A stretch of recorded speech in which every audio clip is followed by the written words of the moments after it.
श्री कृष्णाय नमः। ओम वासुदेवाय नमः। श्री भगवान् उवाच संन्यासः कर्मयोगः च निःश्रेयसकरो उभो तयो तु कर्मसन्न्यासात् कर्मयोग विशिष्यते। श्री भगवान उवाच। श्री भगवान ने कहा, संन्यास कर्म का परित्याग, कर्मयोग यानी निष्ठा युक्त कर्म, च यानी भी, निःश्रेयस करो मुक्ति पथ को ले जाने वाले, उभो दोनों, तयो दोनों में से, तू लेकिन, कर्म संन्यासात सकाम कर्मों के त्याग से, योग निष्ठा युक्त कर्म विशिष्यते यानी श्रेष्ठ है। श्री भगवान ने उत्तर दिया, मुक्ति के लिए तो कर्म का परित्याग तथा भक्ति में कर्म दोनों ही उत्तम है, किंतु इन दोनों में से कर्म के परित्याग से भक्ति युक्त कर्म श्रेष्ठ है।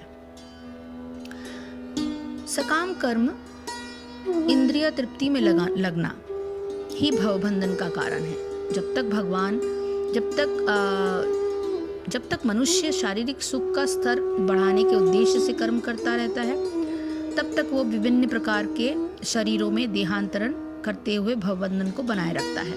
इसकी पुष्टि भगवत में इस प्रकार हुई है कि नूनम प्रमतः कुरुते विकर्म यदि इंद्रिय प्रीतया अप्रिनोति न साधु मन्ये यत आत्मनोय अमसन्नपि कलेशद आसदेह पराभवस्ता वदबोध जातो यावन्न जिज्ञासत आत्मतत्वं यावत् क्रियास्तावदीदं मनोवे कर्मात्मकं येन शरीरबन्धः एवं मनः कर्मवशं प्रयुक्ते अविद्ययात्मन मन्युपधीयमाने प्रीतीर्न यावन्मयी वासुदेवे न मुच्यते देह योगेन तावत। लोग इंद्रिय तृप्ति के पीछे मत्त हैं।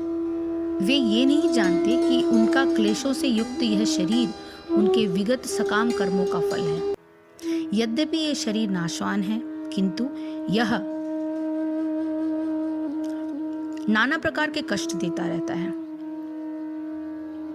अतः इंद्रिय तृप्ति के लिए कर्म करना श्रेष्ठकर नहीं। जब तक मनुष्य अपने असली स्वरूप के विषय में जिज्ञासा नहीं करता, उसका जीवन व्यर्थ रहता है, और जब तक वह अपने स्वरूप को नहीं जान लेता, तब तक उसे इंद्रिय तृप्ति के लिए सकाम कर्म करना पड़ता है, और जब तक वह इंद्रिय तृप्ति की इस चेतना में फंसा रहता है, तब तक उसका देहांतरण होता रहता है। भले ही उसका मन सकाम कर्मों में व्यस्त रहे और अज्ञान द्वारा प्रभावित हो, किंतु उसे वासुदेव की भक्ति के प्रति प्रेम उत्पन्न करना चाहिए। केवल तभी वो भवबंधन से छूटने का अवसर प्राप्त कर सकता है। अतः यह ज्ञान ही कि वह आत्मा है और शरीर नहीं, मुक्ति के लिए पर्याप्त नहीं।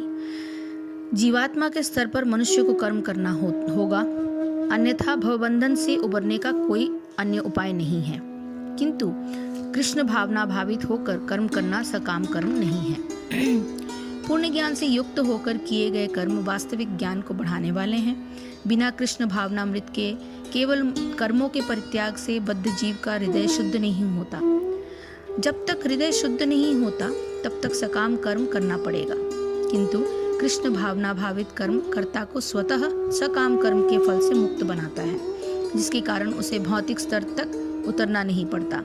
अतः कृष्ण भावना भावित कर्म संन्यास से सदा श्रेष्ठ होता है, क्योंकि संन्यास में नीचे गिरने की संभावना बनी रहती है। कृष्ण भावनामृत से रहित संन्यास अपूर्ण है, जैसे कि श्रील रूप गोस्वामी ने भक्ति रसामृति सिंधु में इसकी पुष्टि की है। जब मुक्ति कामी व्यक्ति श्री भगवान से संबंधित वस्तुओं को भौतिक समझकर उसका परित्याग कर देता है और उसका संन्यास अपूर्ण कहलाता है। संन्यास तभी पूर्ण माना जाता है जब यह ज्ञात हो जाए कि संसार की प्रत्येक वस्तु भगवान की है और कोई किसी भी वस्तु का स्वामित्व ग्रहण नहीं कर सकता।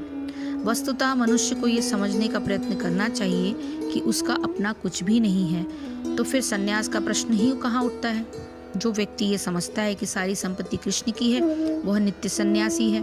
प्रत्येक वस्तु कृष्ण की है, अतः उसका उपयोग कृष्ण के लिए किया जाना चाहिए। कृष्ण भावना भावित होकर इस प्रकार का पूर्ण कार्य करना मायावादी सन्यासी के कृत्रिम वैराग्य से कहीं उत्तम है। तो ये दूसरे श्लोक में भगवान कहते हैं कि सन्यास अर्थात सांख्य योग और कर्मयोग दोनों से ही मनुष्य का कल्याण होता है। उन दोनों में से सन्यास की अपेक्षा कर्मयोग श्रेष्ठ है। कर्म सन्यास की अपेक्षा कर्मयोग की श्रेष्ठता का प्रतिपादन क्या है? इस अत्यंत महत्वपूर्ण श्लोक में भगवान निश्चय पूर्वक और स्पष्ट रूप से कहते हैं कि यद्यपि कर्म सन्यास और कर्मयोग दोनों ही मनुष्य के लिए कल्याणकारी है, तथापि साधन में सुगमता की दृष्टि से कर्मयोग का साधन कर्म सन्यास के साधन की अपेक्षा अधिक सुगम है। कारण यह है कि कर्म सन्यास में सांख्य योगी के लिए यह आवश्यक है कि वह चौथे अध्याय के श्लोक संख्या 34 से 37 तक बताई गई कि विधि से किसी तत्वज्ञ महापुरुष के आश्रय में निरंतर रहकर तत्वज्ञान की प्राप्ति करें। किंतु उसी अध्याय के श्लोक संख्या 38 के अनुसार कर्मयोग का साधन करने वाले के लिए यह आवश्यक नहीं है। वह परिवार और समाज में रहते हुए जीवन के सारे कर्तव्य करते हुए और जीविका संबंधी सारे कर्म करते हुए भी निरंतर लोक संग्रह पर दृष्टि रखते हुए सुगमता पूर्वक उसी तत्वज्ञान को अपने हृदय में साक्षात कर लेता है।